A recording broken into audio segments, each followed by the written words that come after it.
कराची के बाशूर शहरियों और जितने भी पाकिस्तानी आज सारे पाकिस्तान में ये देख रहे हैं, मैं जो आपको पैगाम देना चाहता हूं वो सबसे बड़ा ये है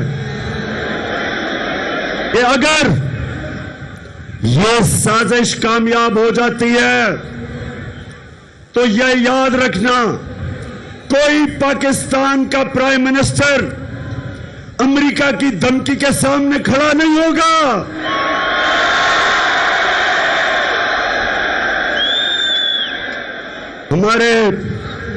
मुझे तकलीफ हुई, कल वजीरिस्तान में हमारे 8 जवान शहीद हुए।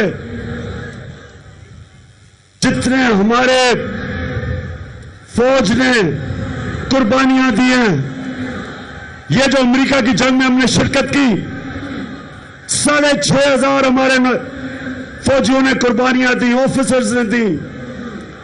मेरी वालदा की तरफ से एक जनरल ने कुर्बानी दी, मेरे वालिद की तरफ से, उस फैमिली से दूसरे जनरल ने कुर्बानियां दी। हम सब जिनकी फैमिलियां फौज में हैं, सबको पता है कि ये जो अमेरिका की जंग में हमने कितनी कुर्बानियां दी। लेकिन किसी को याद है कि हम इस जंग में कैसे शिरकत किए? मैं आपको बताता हूं।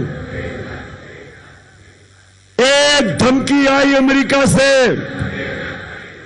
जनरल मुशर्रफ अपनी किताब में लिखता है कि अमेरिका ने कहा अंग्रेजी में कि we will bomb you into stone age, कि हम आपके ऊपर, अगर आपने हमारे साथ ना चले तो हम आपके ऊपर बमबारी करके आपको पीछे ले जाएंगे।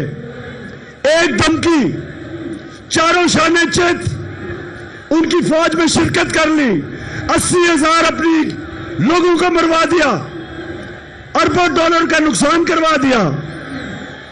कबायली इलाके को हमने उजाड़ दिया। 35 लाख लोग कबायली इलाकों से नकल मकानी की और कई कराची में आ गए। पूछे उनके ऊपर क्या गुजरी।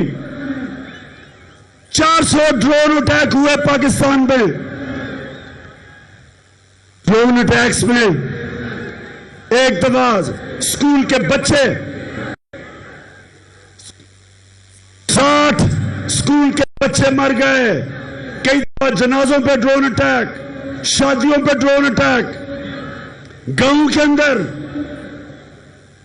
400 ड्रोन अटैक हुए।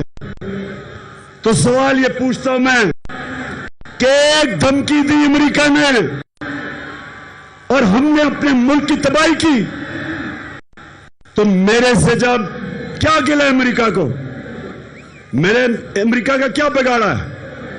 मैंने सिर्फ तो ये कहा, जब मेरे से इंटरव्यू में पूछा कि आप अमेरिका को बेस देंगे यानी कि फिर से उनकी जंग में शरीक होंगे, तो तब मैंने कहा एब्सोल्युटली नॉट।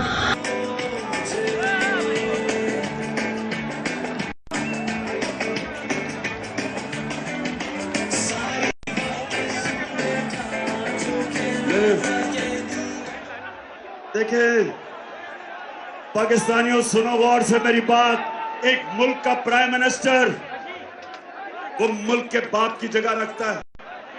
उसकी कौम, उसके बच्चे होते हैं।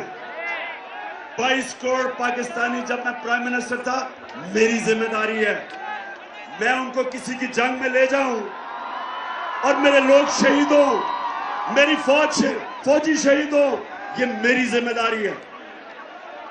मैं कभी अपने लोगों को किसी और मुल्क के लिए कुर्बान नहीं कर सकता।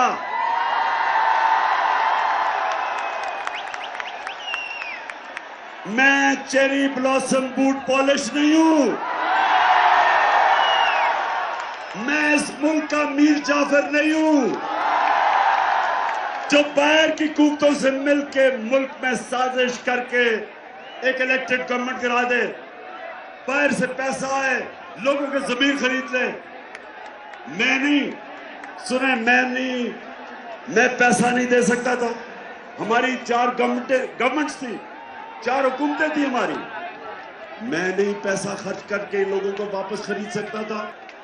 मैंने सिर्फ अवाम का पैसा, गवर्नमेंट का पैसा, अवाम का पैसा, मैंने वही पैसा चोरी करके जमीन खरीदे थे।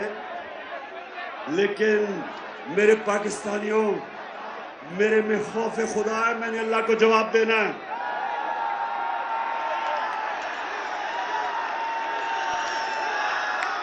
और मैं क्या अपने नौजवानों के लिए, अपने बच्चों के लिए मैं क्या मिसाल दूंगा कि मैं अपनी हुकूमत बचाने के लिए रिश्वत दे रहा हूं, जमीन खरीद रहा हूं? क्या जवाब दूंगा मैं अल्लाह को और अपनी आवाम को? बेहतर है कि हुकूमत चली जाए, लेकिन अपने और आप नौजवानों याद रखो, कभी अपने जमीर का सौदा ना करना, कभी ना करना, क्योंकि थोड़ी देर तो पैसा मिल जाता है, बाकी जिल्लत ही जिल्लत है। ये आप लोटे जमीर फरोश जब पब्लिक में आएंगे,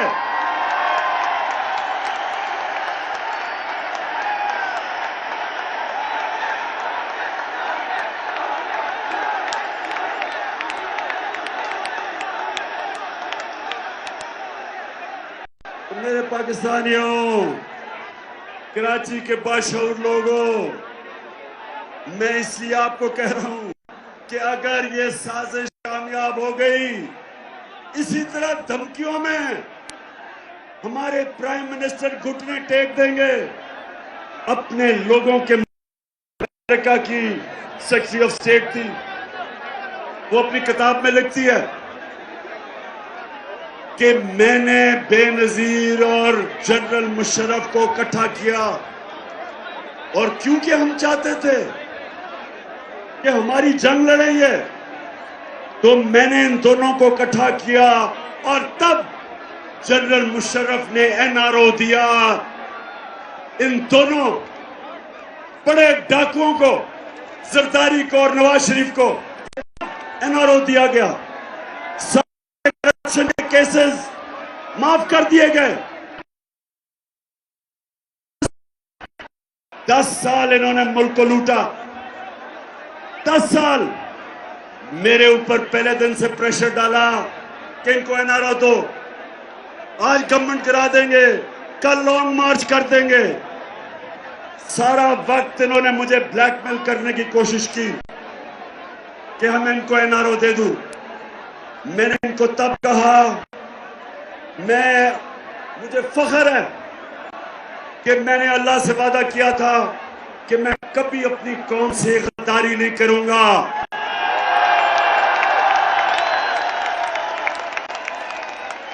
एनआरओ अब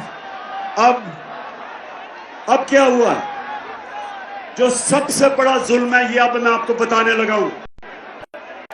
मैं क्योंकि मगरबी माशरे को जानता हूं, आप यकीन करें मेरे पाकिस्तानियों कि शहबाज शरीफ के ऊपर 40 अरब रुपए के करप्शन के केसेस हैं एफआईए और में 40 अरब।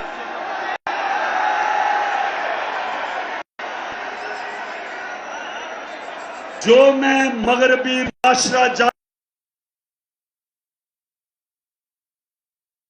अगर ये शहबाज शरीफ वहां होता, के ऊपर 40 अरब रुपए के करप्शन के केस